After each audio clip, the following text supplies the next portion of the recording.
పవన్ కళ్యాణ్ గారు గతంలో 2024 ఎన్నికల్లో మీ పిఠాపురం నియోజకవర్గం నుంచి పోటీ చేశారు. మంచి మెజార్టీతో గెలిచారు. ఆయన గతంలో ఎన్నో సమస్యలు చెప్పారు. ఇప్పుడు ఎన్ని సమస్యలు పరిష్కరించారు? ఆయన మాట మీద నిలబడ్డారా లేదా? ఆయన గెలిచి ఇప్పుడు సంవత్సరం అవుతుందండి. ఈ సంవత్సరంలో మెయిన్‌గా చూసుకుంటే అండి, పిఠాపురం చాలా ఇంపార్టెంట్ పెద్ద హాస్పిటల్ తీసుకొచ్చేదండి. అక్కడ ఆల్మోస్ట్ 30,00,00,000తోని హాస్పిటల్ బిల్డింగు, అలా కొత్త స్టాఫ్ వీళ్ళంతా తీసుకొచ్చేదండి. అది చాలా మందికి యూజ్‌ఫుల్ అవుద్దండి. అలాగే రైల్వే బ్రిడ్జ్ కానీ, అలాగే గొల్లపల్లి జగన్ కాలనీ కానీ, బీటీ రోడ్లు కానీ, సీసీ రోడ్లు చాలా మార్పు వస్తుందండి. ఈ జస్ట్ 1 ఇయర్‌లో ఇవన్నీ చేసేదండి. అంటే 10 నెలల్లోనే మార్పు అనేది పిఠాపురంలో కనిపించిందా? చాలా స్పష్టంగా అనిపిస్తుందండి.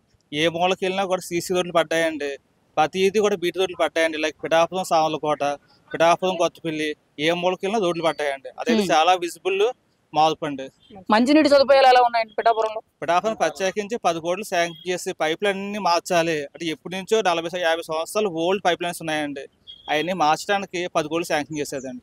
అంటే పవన్ కళ్యాణ్ గారు గతంలో చాలా సమస్యలు ఉన్నాయని చెప్పి నేను సాల్వ్ చేస్తానన్నారు. కనీసం 10 నెలల్లో ఇచ్చిన మాటలో ఒక 20% వర్క్ అయిన డెవలప్మెంట్ చూపించారా? ఆల్మోస్ట్ ఆయన ఏదైతే ఎలక్షన్ టైంలో ప్రామిస్ చేసేదో అందులో సుమారు 50% మనకు చెప్పుకొచ్చాయండి. అవి అప్పటికే ఫుల్ఫిల్ చేసేదండి.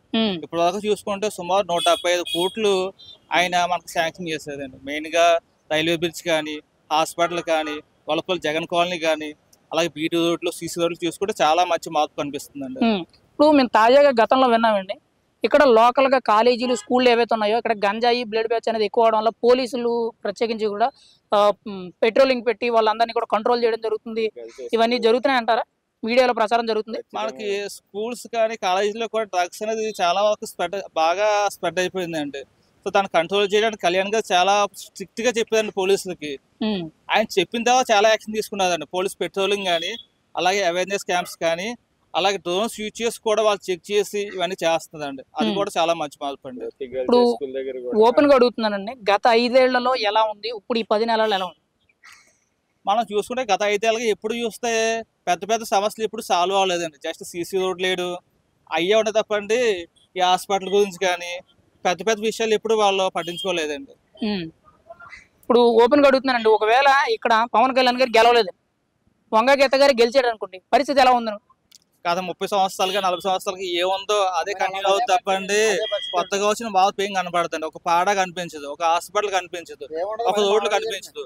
అవే గుంతల రోడ్లు అవే చూడాలండి. సో కొత్తగా బాధపడేది ఉండదండి. ఈయన రావడం వల్ల పిఠాపురానికి స్టేట్ వైజ్, నేషనల్ వైజ్ ఒక మంచి గుర్తింపు వచ్చిందండి. పిఠాపురం వల్ల కళ్యాణ్ గారి వల్ల. ఇప్పుడు పవన్ కళ్యాణ్ గారు ఇక్కడ అందుబాటులో ఉండట్లేదు, ఆయన అభివృద్ధి చేయడం లేదు, ముఖ్యంగా మాటలు చెప్తున్నారు కానీ ఉత్తుత్ కౌరులు తప్పితే ఏమీ లేదని అంటారు. మీరేమంటారు ఒక పిఠాపురం ఓటర్గా?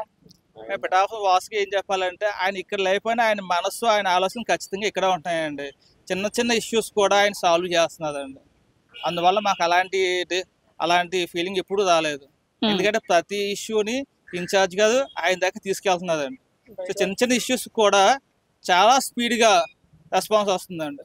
ఫైనల్గా పిఠాపురం ఎమ్మెల్యే గారు అంటే పవన్ కళ్యాణ్ గారి గురించి మీరు ఏం చెప్తారండి?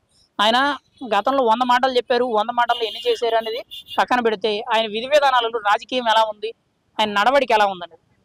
అంటే ఆయన ప్రతి విషయంలో కొత్తగా చేయాలి అనే ఒక ఒపీనియన్తో ఆయన ఉంటుందండి. అదే విషయం ఇక్కడ కూడా మనకి కనిపిస్తుందండి. పాడ అనేది మనం ఎప్పుడు ఎక్కడ ఊహించి ఉండవండి. ఎక్కడ స్టేట్లో ఒకటే రెండు ఉండండి అలాంటి ఆయన తీసుకొచ్చేది. సో ఆయన ఆలోచన మాత్రం ఎప్పుడు కొత్తగా ఉంటుందండి. సో ఖచ్చితంగా మార్పు వచ్చి అందరికీ న్యాయం జరుగుతుందని మేము భావిస్తున్నామండి.